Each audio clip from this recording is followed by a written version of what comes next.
kan saya dulu non muslim, saya kan akhirnya memutuskan untuk menjadi seorang muslim.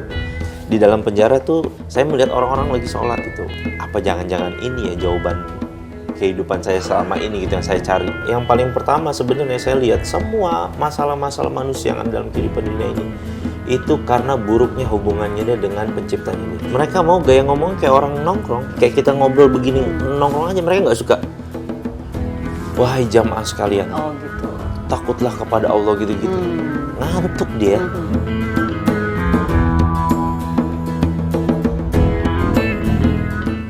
Assalamualaikum warahmatullahi wabarakatuh. Anda menyaksikan program One on One on the Spot, pemirsa, bersama saya Vena Kintan. Setiap manusia memiliki jalan yang berbeda-beda. Ada yang memiliki jalan yang mudah, tapi ada pula yang kehidupannya penuh dengan rintangan sesuai dengan kehendak dari Allah Subhanahu wa Ta'ala. Dalam kesempatan kali ini, program One on One on the Spot berhasil menghadirkan sosok inspiratif yang memiliki perjalanan spiritual yang luar biasa. Sudah hadir bersama kami ada Ustadz Muhammad Ali Yusuf atau yang disapa dengan Ustadz Jojo. Assalamualaikum warahmatullahi wabarakatuh. Waalaikumsalam warahmatullahi Ustadz Jojo, wabarakatuh. sehat ya? Alhamdulillah sehat. Alhamdulillah, terima kasih sudah meluangkan waktu Ya sama-sama Kak. dalam program One on One. Pak Ustadz, kita tahu betul ya sebetulnya bagaimana Pak Ustadz sudah bercerita di mana-mana kehidupannya Pak Ustadz gitu. Tapi kita ingin dengar kembali Pak Ustadz. Awal mula cerita Pak Ustadz sampai bisa menemukan jalan hijrah sampai saat ini menjadi pendakwah. Seperti apa Pak Ustadz? Memang agak panjang juga sih ya cerita tentang perjalanan hidup saya. Intinya saya melewati lika-liku kehidupan itu, yang paling utamanya itu titik baliknya itu di usia saya 22 tahun. 22 tahun? 22 tahun itu ya namanya orang di Jakarta kan kita kan biasa lah. Kayak kena pergaulan bebas, itu dunia malam dan lain sebagainya.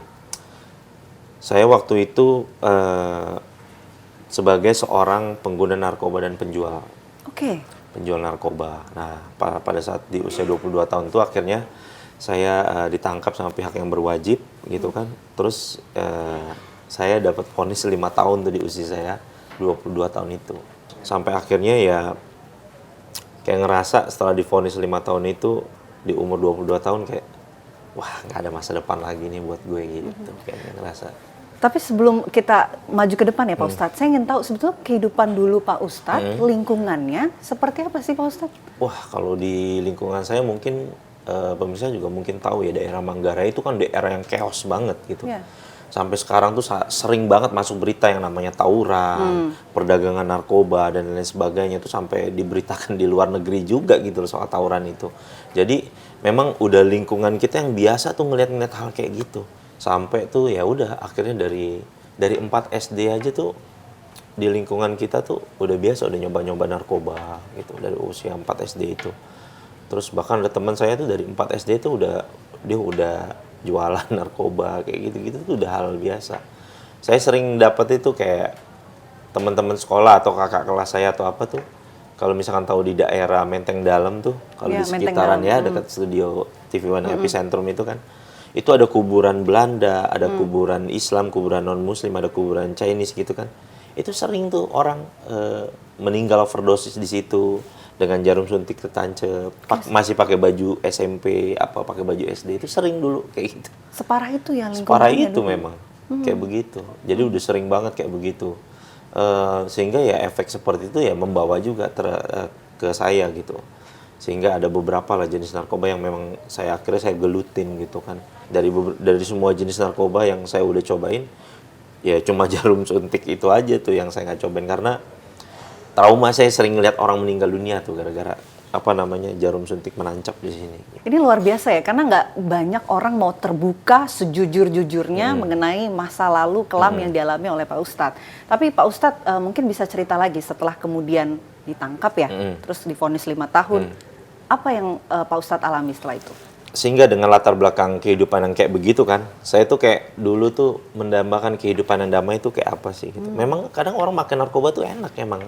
Saya nggak sanksikan juga gitu. Buat anak-anak narkoba juga, orang pakai narkoba dia juga pasti bilang kok enak. Tapi itu semuanya sebenarnya kenikmatan yang menipu aja sebenarnya. Enak dipakai di awal, habis itu setelah udah selesainya efek narkobanya udah hilang gitu, atau bahasa anak mudanya basian gitu kan. Udah itu kayak udah drop, uang kadang habis. terus kayak hidup nggak tahu lagi, kayak baper gitu kan, kepikiran kadang-kadang. Tapi nanti pas sudah bangun tidur, tak ketemu teman-teman lagi, ya udah gitu lagi, terus aja tuh diulang aja kehidupan sampai kayak kok kehidupannya gini-gini terus ya, kayak gini-gini gitu capek ya? juga gitu, sampai hati kecil saya tuh ya sering bertanya juga gitu, masa hidupku cuma mau gini-gini doang ya gitu. Sampai akhirnya ternyata pas ketika saya ditangkap sama polisi itu, dijeblosin di penjara, ya udah akhirnya saya nyadar kayaknya ini deh jawaban saya supaya berhenti dari dunia kayak gitu, karena udah nggak ada yang bisa ngontrol saya lagi, keluarga, teman-teman udah nggak bisa ngontrol gitu. Apa yang kemudian membuat Pak Ustadz tuh merasa, oh ini titik baliknya? Titik baliknya itu kayak merasa bahwa di dalam penjara tuh saya kan sering melihat tuh orang-orang, kan saya dulu non muslim, saya kan akhirnya memutuskan untuk menjadi seorang muslim. Saya melihat orang-orang lagi sholat itu, orang lagi sholat, terus orang beribadah dengan khusyuk. Tahanan-tahanan Ya itu ya? tahan-tahanan ya, sampai nangis gitu beribadah.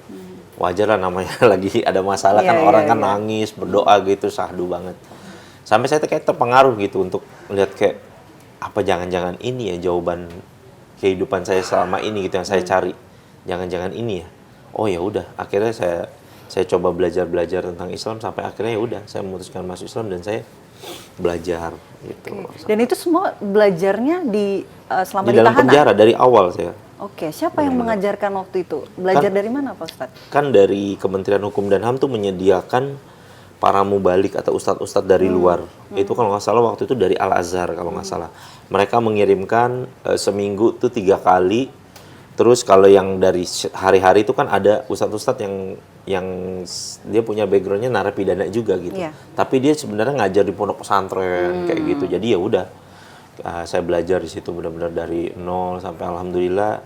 Terus didalemin lah apa namanya untuk bidang jadi seorang mubalik tuh seperti apa gitu.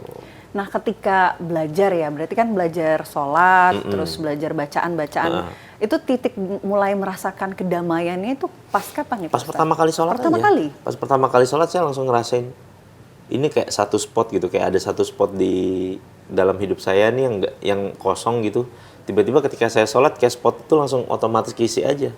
Udah gitu kayaknya. Akhirnya saya ngerasain kedamaian banget, tenang banget ya kok. Ternyata selama ini banyak lalai banget saya tentang kehidupan, dan penjara tuh banyak mengajarkan lah tentang bagaimana cara hidup dari hal-hal detail lah. Oke, tadi kan Pak Ustadz bilang akhirnya mendapatkan satu spot mengisi kekosongan di kehidupan Pak Ustadz. Gitu. Setelah kemudian beberapa saat mendalami lagi agama Islam, belajar begitu tentang beribadah, sholat dan lain sebagainya. Adakah tujuan yang muncul begitu ke depannya ingin seperti apa Pak Ustadz?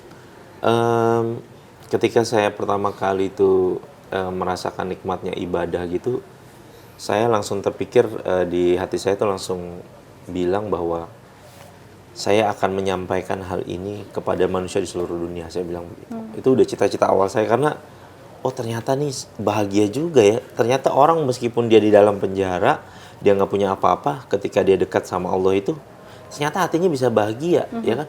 Gimana orang yang hidupnya di luar, dia punya rumah, punya fasilitas baik, punya keluarga yang baik, berarti dia bisa lebih nikmat lagi hidupnya, kayak gitu. Makanya cita-cita saya dari awal ketika saya masuk Islam dan saya memang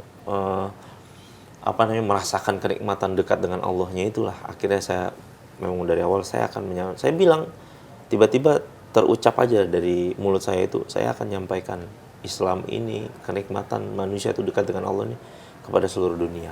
Dan alhamdulillah saya udah dakwah di beberapa negara juga. Gitu. Masya Allah, luar biasa. Kita ingin mendalami lagi Pak Ustadz, bagaimana kemudian keputusan Pak Ustadz untuk bisa menekuni sebagai pendakwah. Tapi kita jeda terlebih dahulu, program One on One on the Spot akan kembali untuk Anda sesaat lagi pemirsa.